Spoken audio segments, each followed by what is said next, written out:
আমি একজন নোয়াখালীর তরুণ সচেতন আলেম হিসাবে যেটা দীর্ঘদিন পর্যন্ত লক্ষ্য করলাম, নোয়াখালীবাসীর দাবি হলো নোয়াখালীতে বিভাগ দিতে হবে, কুমিল্লাবাসীর দাবি হলো কুমিল্লাতে বিভাগ দিতে হবে।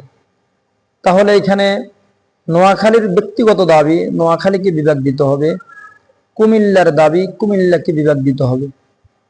দুইটা জেলার দুইটা দাবি বিভাগ নিয়ে সেখানে কুমিল্লা দিয়ে আসতে নোয়াখালীর বাসকে ধরতে হবে, নোয়াখালীবাসীকে জোরপূর্বক তাদের আন্দোলন থেকে সরিয়ে দিতে হবে। এটা তো কোনো সভ্যতা হতে পারে না, কোনো সভ্য সমাজের কাজ হতে পারে না। আরেকটা বিষয় হলো, নোয়াখালীবাসীকেও বলবো, অবশ্যই আমিও বিভাগের পক্ষে। বিভাগ হলে অবশ্যই আমাদের ফায়দা হবে, বিভাগ দিতেই হবে। আমি আন্দোলনকারীদের সাথেই আমাদের আন্দোলন থাকবে, সমর্থন থাকবে, সহযোগিতা থাকবে। কিন্তু কুমিল্লাকে আমরা কেন টার্গেট করে কথা বলবো? সুতরাং তাদেরকে টার্গেট করার কোনো প্রয়োজনীয়তা নেই। তারা তাদের দাবি করুক, আমরা আমাদের অবস্থান থেকে আওয়াজ তুলি, আমরা আমাদের দাবি করব।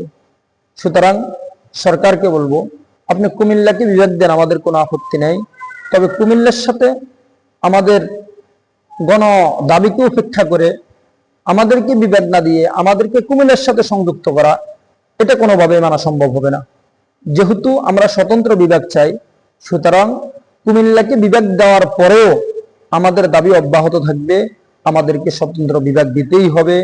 সুতরাং আন্দোলনকারীদের সার্বিক সফলতা কামনা করি, দোয়া করি আল্লাহ তাআলা আমাদের সকলকে দ্বীন ইসলামের জন্য আন্দোলন সংগ্রাম করার তৌফিক দান করেন।